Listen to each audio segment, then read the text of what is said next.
नमस्कार, मैं हूं शरद द्विवेदी और हमारा आज का मुद्दा है कांग्रेस में बीजेपी की ट्रिक्स, रिपोर्ट करेगी फ्यूचर फिक्स। लगातार कांग्रेस संगठनात्मक शक्ति बढ़ाने के लिए उन तौर तरीकों का इस्तेमाल कर रही है जो उसके संगठन में एक नई जान फूंक दें। जाहिर है, जब वो संगठन की तरफ रुख करती है और ऐसे तरीके अपनाती है जो संगठन की शक्ति को बढ़ाने वाले हों, तो तुलना बीजेपी से करना स्वाभाविक होता है। और समीक्षक, ऑब्जर्वर्स ये भी मानते हैं कि वो बीजेपी से प्रेरित है। हालांकि कांग्रेस इससे सहमत नहीं होगी। खैर, इस बहस में उलझने की ज़रूरत भी नहीं है, लेकिन सवाल ये है कि आप ये समझ गए हैं कि चुनाव की ये जो एक तैयारी होती है, ये तैयारी अपने अंतिम परिणाम यानी सफलता की तरफ तभी बढ़ सकती है जब संगठन की शक्ति बहुत मजबूत हो और आपके पास ऐसे कार्यकर्ताओं की फौज भले ही ना हो, लेकिन साइजेबल नंबर यानी अच्छी खासी संख्या ऐसे कार्यकर्ताओं की और ख़ासतौर से दिशा निर्देश और पार्टी के चुनाव प्रबंधन को लीड करते हुए आगे बढ़ने वाले लीडर्स और कार्यकर्ताओं की संख्या होनी चाहिए जो जीत और हार के गणित में उलझे बिना चुनाव की संगठनात्मक दृष्टि से बहुत ही सशक्त तैयारी करते हैं। अब क्या कांग्रेस ये कर पाएगी, लेकिन उसकी कोशिशें निरंतर जारी हैं। आज इसी पर डिबेट है। पहले देखिए ये रिपोर्ट और फिर डिबेट। मध्य प्रदेश में कांग्रेस संगठन को नए सिरे से खड़ा करने की कोशिश में जुटी है। पार्टी की प्लानिंग है कि अब हर 3 महीने में रिपोर्ट तैयार की जाएगी। इस रिपोर्ट में जिलों से लेकर ब्लॉक और पंचायत समितियों तक की गतिविधियों का पूरा रिकॉर्ड रखा जाएगा। कौन सक्रिय है, कौन कमजोर है और किस जिले में संगठन कमजोर पड़ रहा है, इन सभी पॉइंट्स की पहचान की जाएगी। रिपोर्ट के आधार पर संगठन की कमजोर कड़ियों की पहचान कर नई कार्य योजना बनाई जाएगी। वहीं बेहतर काम करने वाले पदाधिकारियों को प्रोत्साहित कर उनके मॉडल को दूसरे जिलों में लागू किया जाएगा। सूत्रों के मुताबिक इस पूरे सिस्टम की जिम्मेदारी जिला संगठन महासचिवों को दी जाएगी। जिलों से आने वाली रिपोर्ट के आधार पर प्रदेश संगठन का भी मूल्यांकन होगा और रिपोर्ट केंद्रीय नेतृत्व को भेजी जाएगी। राजनीतिक गलियारों में चर्चा है कि कांग्रेस अब संगठनात्मक ढांचे में उसी तरह की मॉनिटरिंग व्यवस्था लागू करना चाहती है जिसे लंबे समय से बीजेपी की ताकत माना जाता रहा है। कांग्रेस इसको संगठन की बेहतरी से जोड़ रही है। वहीं कांग्रेस की इस नई रणनीति पर बीजेपी हमलावर है। जब संगठन सृजन अभियान शुरू किया था तभी ये तय किया था कि नियमित तौर पर समीक्षा होगी, समीक्षा के साथ मॉनिटरिंग होगी, प्रॉपर एक संवाद होगा और संवाद के साथ जनता के मुद्दों पर सतत निगरानी का काम भी किया जाएगा। जो जितना बेहतर करेगा उसे संगठन में बेहतर से बेहतर भूमिकाएं मिलती रहेगी। ये हर किसी प्रगतिशील संगठन की निशानी होती है। इसी दिशा में कांग्रेस नए सिरे से काम कर रही है जिसके परिणाम भविष्य में अच्छे आएंगे। कांग्रेस 3 महीने की बात करें या 3 साल की बात करें, कांग्रेस के पास कोई एजेंडा नहीं है। दिग्विजय सिंह का वो दौर मध्य प्रदेश के लोगों ने देखा है, मनमोहन सिंह का दौर भी देश के लोगों ने देखा है और कमलनाथ जी का भी दौर भी देखा है। इसलिए कांग्रेस सिर्फ किसी भी अच्छी बात का विरोध करना या नए नए प्रकार की जो भारतीय जनता पार्टी की हमारी कार्य पद्धति है हमारे संगठन की, वो कुछ उसको नकल करने का प्रयास करते हैं, लेकिन वो मादा नहीं है, वो सोच नहीं है उनके कार्यकर्ताओं में। इसलिए कांग्रेस 3 महीने की बात करे, 6 महीने की बात करे, उसको कोई फर्क पड़ने वाला नहीं है। 2024 के लोकसभा चुनाव में कांग्रेस को क्लीन स्वीप का सामना करना पड़ा था। समीक्षा बैठकों में संगठन की कमजोरी बड़ी वजह मानी गई थी। इसके बाद प्रदेश अध्यक्ष जीतू पटवारी ने संगठन को सक्रिय करने के लिए कई नए प्रयोग शुरू किए हैं। अब देखना होगा कि 3 मंथली रिपोर्ट का ये नया फॉर्मूला कांग्रेस के संगठन को मजबूत कर पाता है या नहीं। साथ ही सवाल ये भी है कि क्या ये रणनीति आने वाले चुनाव में कांग्रेस का फ्यूचर फिक्स कर पाएगी। तो आपने देखा कि कांग्रेस की कोशिशें लगातार जारी हैं। हमारे सवाल देख लीजिए। क्या रिपोर्ट कार्ड से मजबूत हो जाएगा मध्य प्रदेश कांग्रेस संगठन? बीजेपी मॉडल अपनाकर क्या कांग्रेस को 2028 में फ़ायदा मिलेगा? क्या इस मॉनिटरिंग सिस्टम से कांग्रेस में जवाबदेही, अकाउंटेबिलिटी तय हो जाएगी? ये हमारे सवाल हैं। तो ये तो वक्त ही बताएगा कि कांग्रेस किस तरह से आगे बढ़ेगी। जो मेहमान हमारे साथ हैं, मिलिए। हमारे साथ हैं वरिष्ठ पत्रकार मध्य प्रदेश के दिनेश गुप्ता जी, राजनीतिक विश्लेषक, उनका बहुत स्वागत है। राजपाल सिंह सिसोदिया हैं, प्रवक्ता हैं भारतीय जनता पार्टी के, किसी मनोरम स्थल से जुड़ रहे हैं, पीछे प्रकृति की छटा नज़र आ रही है। उनका भी बहुत स्वागत है। और रोशनी यादव जी हैं, युवा नेता और प्रवक्ता कांग्रेस की, उनका भी स्वागत है। दिनेश जी, कांग्रेस की कोशिशें लगातार हैं संगठन की मजबूती की तरफ, और अब ये रिपोर्ट कार्ड सिस्टम कैसे देखते हैं आप? देखिए, कोई भी संगठन कोशिश करता है तो कोशिश लगातार जारी रहे, उसके किस तरह के अपेक्षित परिणाम हैं वो बाद में ही पता लगता है। लेकिन सबसे महत्वपूर्ण चीज़ ये है कि आप जो समीक्षा करना चाहते हैं, 3 महीने में करें, 6 महीने में करें, तो उसके पॉइंट्स क्या हैं, किन मुद्दों पर आप समीक्षा करना चाहते हैं, आप किस तरह की अपेक्षा अपने नेताओं कार्यकर्ताओं से या अपने संगठन में जो भी लोग हैं उनसे कर रहे हैं। क्योंकि समीक्षा तभी हो सकती है जब कोई आपने उनको टास्क दिया हो। तो सबसे पहले तो टास्क की बात होना चाहिए कि हमारे पास जो है कोई काम है जो हमें करना है। तो जो काम क्या है आपके पास, पंचायत में अलग काम होगा, ब्लॉक में अलग काम होगा, जिले में अलग काम होगा।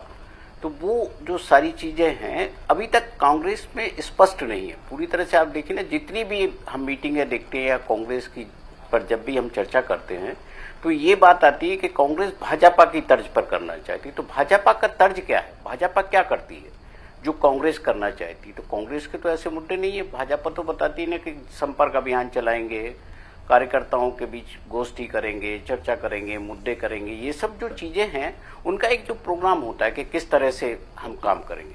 लेकिन कांग्रेस में तो देखते हैं कि हम जो है इंडोर एक मीटिंग होती है और उसके बाद एक खबर आती है कि कांग्रेस भाजपा की तर्ज पर ये करना चाहती है। कांग्रेस भाजपा कभी नहीं हो सकती, ये मुझे लगता है ये मौजूदा नेतृत्व इस बात को समझ नहीं पा रहा है, इसीलिए इतनी समस्या है। जिस दिन कांग्रेस को कांग्रेस की नज़र से देखेंगे और उसके नेताओं को वो एक खुला आसमान देंगे तो मुझे लगता है काफ़ी कुछ कांग्रेस के लिए बेहतर होगा। ये एक और ये एक अहम मसला भी है। राजपाल जी, कैसे देखते हैं आप? कांग्रेस लगातार कोशिश कर रही है, आगे बढ़ने की कोशिश कर रही है, और अच्छी बात है, करना ही चाहिए। और मुझे वो दौर भी याद आता है जब वो मजबूत कांग्रेस से भिड़ती थी 80 और 90 के दशक में। तो 85 से 90 के बीच कई बार समीक्षक कहते थे कि भाजपा सैफरॉन कांग्रेस लगती है। ऐसी तुलना होने लगती है कि भगवा कांग्रेस हो गई है बीजेपी। अब आज कांग्रेस के लिए ये कहा जाता है कि भाई वो जो है सैफरॉन कांग्रेस हो गई है, भगवा कांग्रेस हो गई है, वो बीजेपी के तौर तरीकों पर अमल करके आगे बढ़ने की, ऐसी चीज़ें होती हैं। कैसे देखते हैं आप? इसके लिए तो आप भी बधाई देंगे कि जी बोलिए बोलिए। शुभकामनाएं देना चाहता हूं मैं, क्योंकि विपक्ष का मजबूत होना भी जरूरी है। जी हाँ। तो कांग्रेस अगर कुछ कवायद कर रही है तो मैं उनको शुभकामना देना चाहता हूं, पर उनकी कवायद किस स्तर पर कहां तक पहुंचेगी ये तो भविष्य के गर्भ में है। और इतना जरूर मैं कहना चाहता हूं कि नकल तो कर लेंगे पर विचार कहां से लाएंगे। जब तक विचार को लेकर समर्पित लोग नहीं होते तब तक किसी राजनीतिक दल को सफलता मिलने की संभावना कम होती है। कांग्रेस जो है एक नेतृत्व आधारित केडर लीडर बेस्ड पार्टी हुआ करती। जो नेता ने बोल दिया, इंदिरा गांधी जी का जमाना हमने देखा है कि कांग्रेस का सूर्य अस्त नहीं होता था, 400 से ऊपर सांसद होते थे। और कांग्रेस आज अगर मध्य प्रदेश में शून्य की स्थिति में पहुंचती है तो कहीं ना कहीं विचार तो आता है कि आखिर कांग्रेस का संगठन की इतनी ज्यादा दुर्गति होने का कारण क्या रहा। खैर, जो भी कारण रहा वो कारण का विश्लेषण तो कांग्रेस के लोग ही करेंगे, परंतु आम जनता में जिस प्रकार से कथनी और करनी में अंतर आने का काम कांग्रेस का हुआ है, जिस प्रकार से कांग्रेस पे लगातार अविश्वास होने का काम हुआ है, उस विश्वास को अर्जित करने के लिए कांग्रेस को बहुत तपना पड़ेगा। अभी तो कोई दूर दूर तक मध्य प्रदेश में तो संभावना नहीं लग रही है। जिस प्रकार से मध्य प्रदेश में जीतू पटवारी जी के नेतृत्व में यहाँ पर कांग्रेस है, मैं समझता हूँ कि बहुत ही कांग्रेस क्राइसिस के दौर से गुजर रही है, कंफ्यूजन के दौर से गुजर रही है। क्राइसिस इसलिए कि जितनी भगदड़ इस दौर में मची, इतनी कांग्रेस की भगदड़ मचते कभी हमने नहीं देखी। हजारों की संख्या में लोग जो है कांग्रेस छोड़ के चले गए, चलते चुनाव में उम्मीदवार चले गए, चलते चुनाव में विधायक चुने हुए विधायक चले गए, सरकार के मंत्री कांग्रेस को ठोकर मार के चले गए। तो ये जो क्राइसिस की पराकाष्ठा है। दूसरी तरफ अगर हम देखें तो शून्य का आविष्कार भी कांग्रेस में इसी लोकसभा चुनाव में होने का काम हुआ कि कांग्रेस के जीतू पटवारी जी के नेतृत्व में यहाँ पर कांग्रेस मुक्त मध्य प्रदेश लोकसभा के चुनाव में होने का काम हुआ। हमारे नेतृत्व ने जो कहा था कि कांग्रेस मुक्त भारत, कांग्रेस मुक्त प्रदेश, तो हमने कांग्रेस मुक्त मध्य प्रदेश होने का काम हुआ। अब शून्य से वापस मैं लौटता हूँ, उठा के लौटूंगा लाने के सिसोदिया लिए साहब, लौटता जो हूँ। त्याग की आवश्यकता लगेगी, वो त्याग अगर ये कर लेंगे तो सेफ्रान की बात होगी। सेफ्रान तो त्याग और समर्पण का कलर है, चलिए आप तो जानते हैं इस चलिए बात को। चलिए देखते हैं। चलिए, लेकिन आप कह रहे थे चले गए, अब मैं कहता हूँ चले गए या ले जाए गए, दोनों में कितना अंतर है ये आप और आपकी पार्टी बेहतर समझती है कि चले गए या ले जाए गए। रोशनी जी, जब भी बीजेपी की टिप्पणी इस विषय पर आती है कि कांग्रेस अपने को संगठनात्मक स्तर पर मजबूत बना रही है, तो वो कहते हैं ठीक है, आप सारी कोशिश कर लोगे, हमारी नकल भी कर लोगे, विचार कहाँ से लाओगे।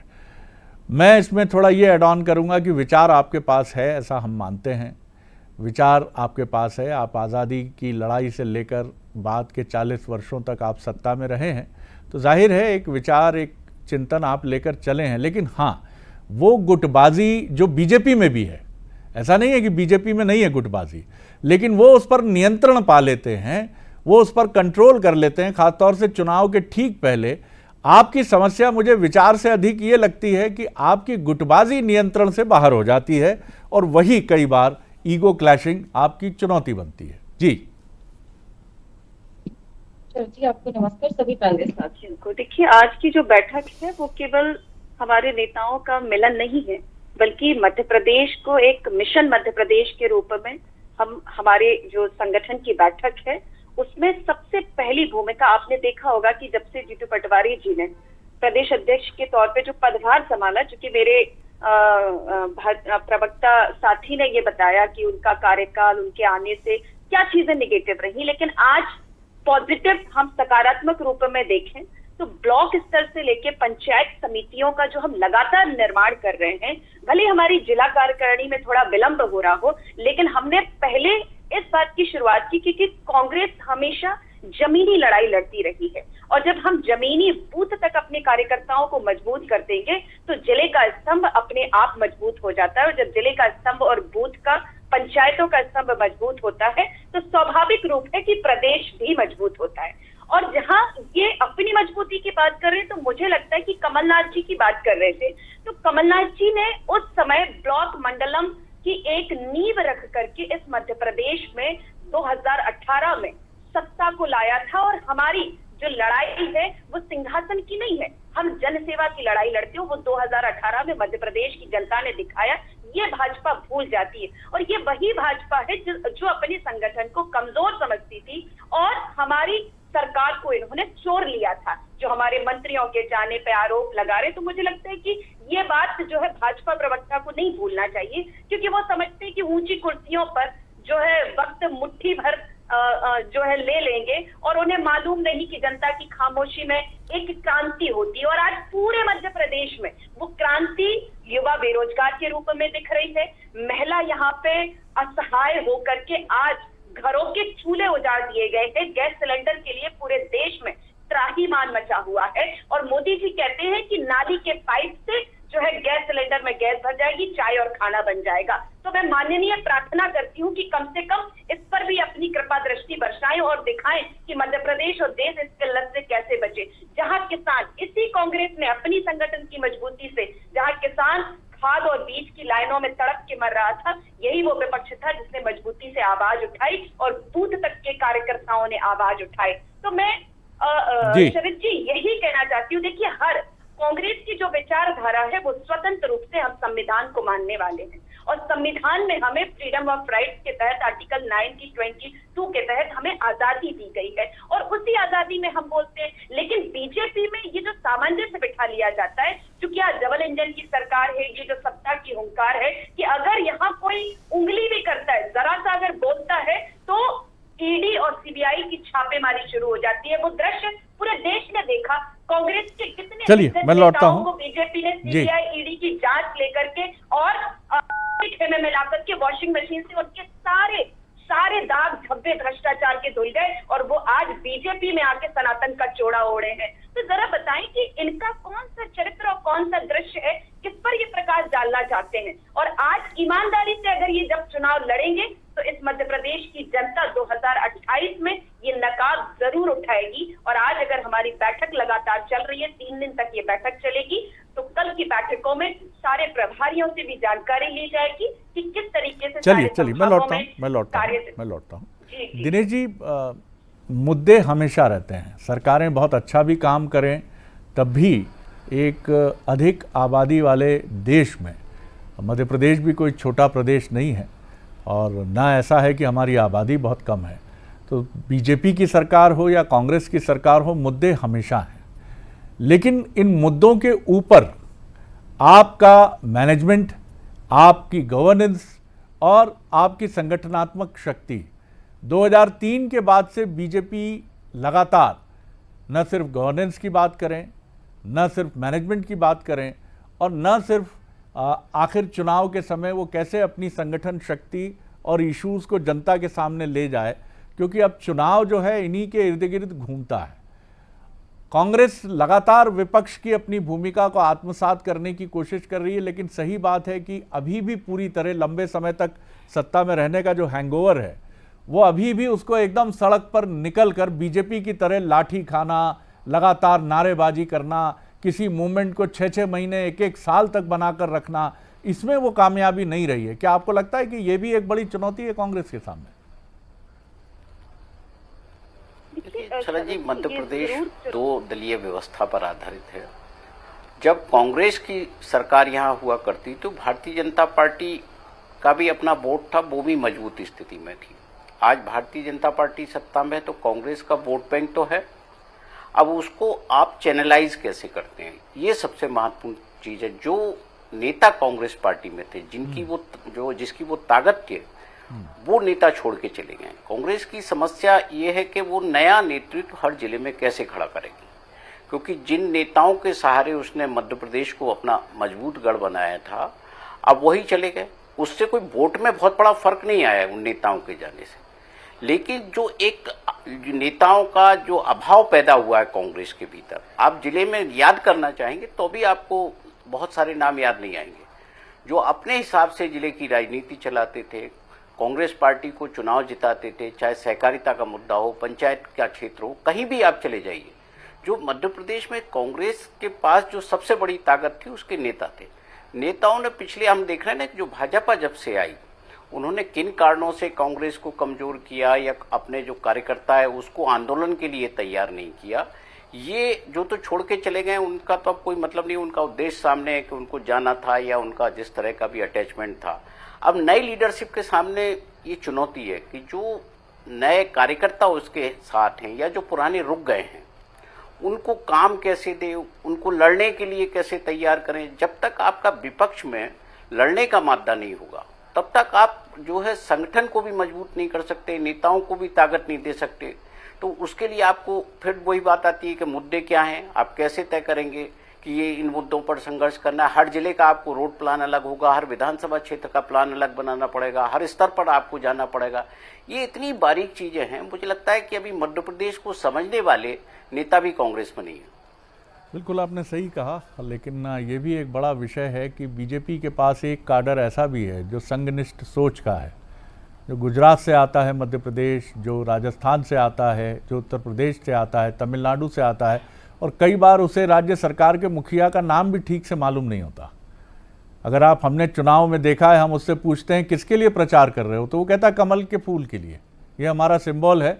हमें नहीं मालूम और हमें पता भी नहीं करना, क्योंकि हमें उनसे क्या लेना देना है, हमें कोई काम नहीं लेना है, हमें कुछ करना नहीं है उनके साथ। ये चीज़ एक बड़ा अंतर पैदा करती है, क्योंकि आपने जो बात कही वो बड़ी मार्के की बात है कि जब बड़ा नेता जाता है तो अपने साथ कार्यकर्ताओं का एक कैडर भी ले जाता है, क्योंकि कार्यकर्ता जानते हैं कि भैया के साथ ही हमारी राजनीति की धारा है, भैया का सूर्योदय है तो हमारा सूर्योदय है, भैया गए तो अब हमारे अंदर क्या बचा। और जितने बड़े नेता कांग्रेस के गए उनके साथ उस रीजन के मजबूत कार्यकर्ताओं का दल भी चला गया। कुछ ऐसे हैं जो भले ही अभी कांग्रेस में हो लेकिन वो तन से कांग्रेस में है, मन से अपने भैया के साथ है, नेताजी के साथ है। सिसोदिया साहब, आपकी टिप्पणी। निश्चित तौर पर देखिए, हमारे यहाँ पे एक व्यवस्था है कार्यकर्ताओं में, प्रवासी कार्यकर्ता की।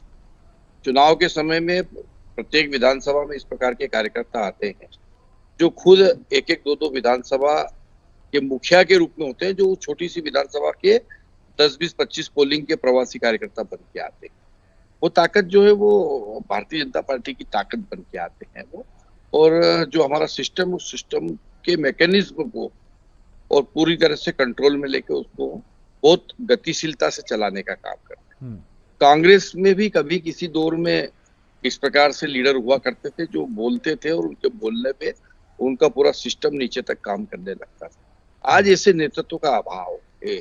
आज राहुल जी अगर कोई अपील करते हैं तो पंचायत स्तर पर बैठा हुआ कांग्रेस का कार्यकर्ता उसको मानेगा, इसकी उम्मीद कम है। परंतु इसके उलट अगर भारतीय जनता पार्टी के राष्ट्रीय नेतृत्व ने कुछ बोल दिया तो फिर बूथ के ऊपर बैठी हुई जो हमारी बूथ कमेटी है, उस कमेटी का एक एक सदस्य मानने उस बात को लगता है। दूसरा एक और बात मैं बताना चाहता हूं कि जिस प्रकार से कांग्रेस का नेतृत्व खुद कहता था ये बात हितग्राही मूलक योजनाओं को लेकर कि 1 रुपया वो भेजते हैं तो 85 पैसे उसका सिस्टम खा जाता है और हितग्राही तक 15 पैसे पहुंचते हैं। आज मोदी जी के नेतृत्व में हम हितग्राही के लिए जब 1 रुपया भेजते हैं तो वो डायरेक्ट बेनिफिट ट्रांसफर योजना के माध्यम से ₹1.25 में वो चलने का काम होता है। जाके 1 रुपया पूरा उसको मिलता है और उसका उपयोग वो करता है तो सवाया उपयोग उसका करता है। तो ये जो हितग्राहियों का एक बड़ा वोट जो है वो धीरे धीरे समर्थक के रूप में भारतीय जनता पार्टी में कन्वर्ट हो रहा है। ये हमारी असल पूंजी तैयार हो रही है।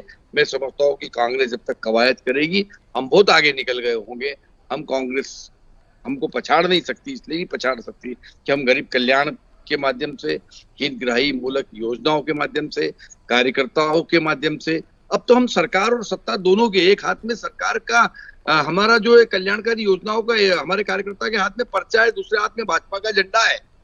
अब हमारे साथ में जो है उस गांव के अंदर जिन लोगों ने हितग्राही योजनाओं से लाभ लिया है वो लोग भी हमारे साथ खड़े हैं। उनके घर के बाहर नाम लिखा हुआ है कि प्रधानमंत्री आवास योजना, बिल्कुल राजपाल उस मकान में वो रह रहे जी। हैं। तो जब जो प्रधानमंत्री आवास में रह रहा है वो प्रधानमंत्री जी की बात कैसे टालेगा बताइए।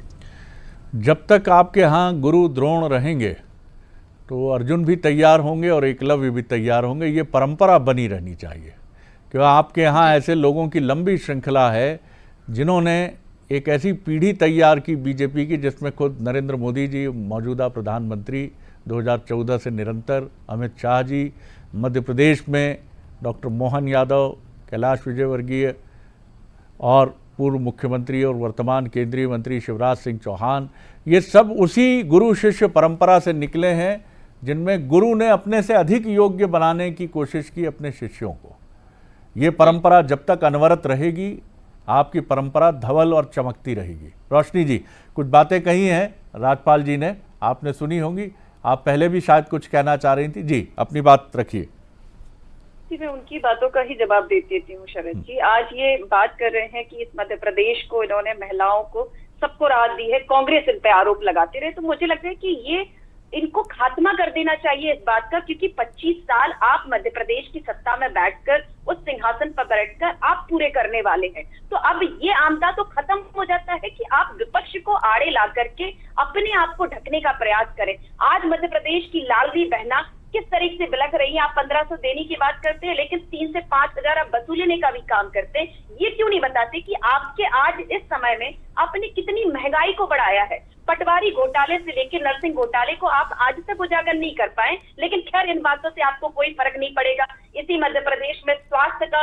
आपने ढांचा देखा कि किस तरीके से मासूम बच्चे मर जाते और आपका एक भी मंत्री इस्तीफा नहीं देता है। आप बात करते हैं कि जो है हम सेना के शौर्य की और सबको देश को सम्मान देने की बात करते हैं। इसी मध्य प्रदेश में आपके ही मंत्री ने सेना की बेटी को बेइज्जत करते हैं, अपमानित करते हैं, लेकिन आप उनका इस्तीफा नहीं ले पाते। मध्य प्रदेश में इंदौर में दूषित पानी से 35 लोगों की हत्या हो जाती है, लेकिन आपको तब शर्म नहीं आती। और अभी की बात मैं बता दूं, आपके इंदौर हाईवे के रोड पे आप प्लास्टिक, लोहे के तार नहीं लगा रहे, प्लास्टिक के तार लगा रहे, जरा उसकी भी देखभाल करवा लीजिए। और इन्हीं सारी बातों के साथ मैं इतना कहना चाहूंगी कि भाजपा को थोड़ी सी शर्म करनी चाहिए कि जब मध्य प्रदेश की जनता ने आपको इतना सराहा है और इस सिंहासन पर बैठाया है, तो कम से कम उस जनता का मान रखिए कि आज गैस सिलेंडर की लाइनें ना लगानी पड़े। लेकिन मैं यही कहूंगी कि देखिए, हम ना रुकेंगे, हमारे कदम नहीं रुकेंगे और ना डिगेगा हमारा हौसला।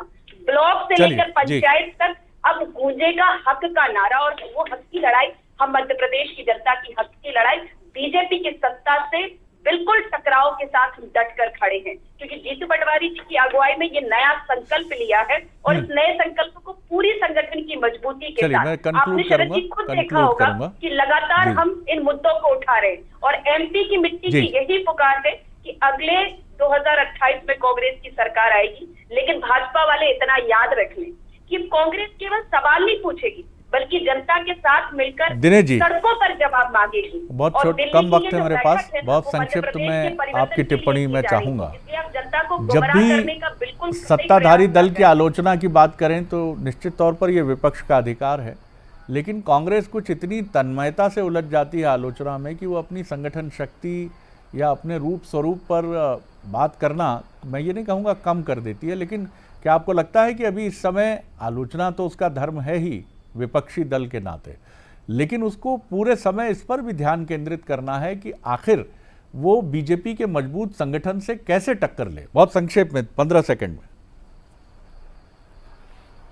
देखिए, वो तो लगातार ध्यान दे ही रही होगी क्योंकि कमलनाथ जी भी वही बात करते थे, लेकिन आज का जो दौर है, जिस तरह की युवा पीढ़ी हमारी है, वो आपके साथ कैसे खड़ी हो, ये महत्वपूर्ण है। जब तक युवा पीढ़ी साथ नहीं होगी तो आप सरकारें बदलने या चुनाव जीतना बहुत आसान काम नहीं है।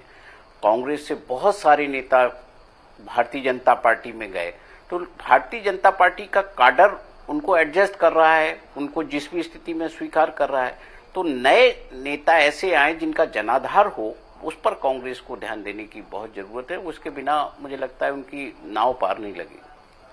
और शायद कांग्रेस इसी का इंतज़ार कर रही है कि जिनको जाना है वो चले जाएं, और रोशनी जी यहाँ हमारे साथ हैं और इसी की तरह राजपाल जी भी उसी पीढ़ी से हैं। जो युवा नेतृत्व है वो कांग्रेस का सामने उभर कर सामने आए। भले ही अभी आप पूछ सकते हैं कि इनको पूरा मध्य प्रदेश क्या पहचानता है, लेकिन ये हर उस नेता से सवाल किया जाता है जब वो अपने क्षेत्र की राजनीति से निकलकर, अपने ज़िले और संभाग से निकलकर प्रदेश की स्तर की राजनीति में आता है और बाद में राष्ट्रीय राजनीति में जाता है। ये सवाल सभी उन नेताओं से पूछा गया जो राष्ट्रीय राजनीति के फलक पर भी चमके होंगे, पहले पूछा गया होगा। कांग्रेस यही इंतज़ार कर रही है कि वो दौर आएगा, क्या वाकई आएगा? आना चाहिए, क्योंकि जैसा राजपाल जी ने कहा कि विपक्ष की मजबूती सत्ता पक्ष की संपूर्णता है और लोकतंत्र को कंप्लीट करती है। कांग्रेस अपने प्रयास जारी रखे, बीजेपी अपनी मजबूती जारी रखे, लोकतंत्र की मजबूती इसी में है। बहुत धन्यवाद आप तीनों का। नमस्कार।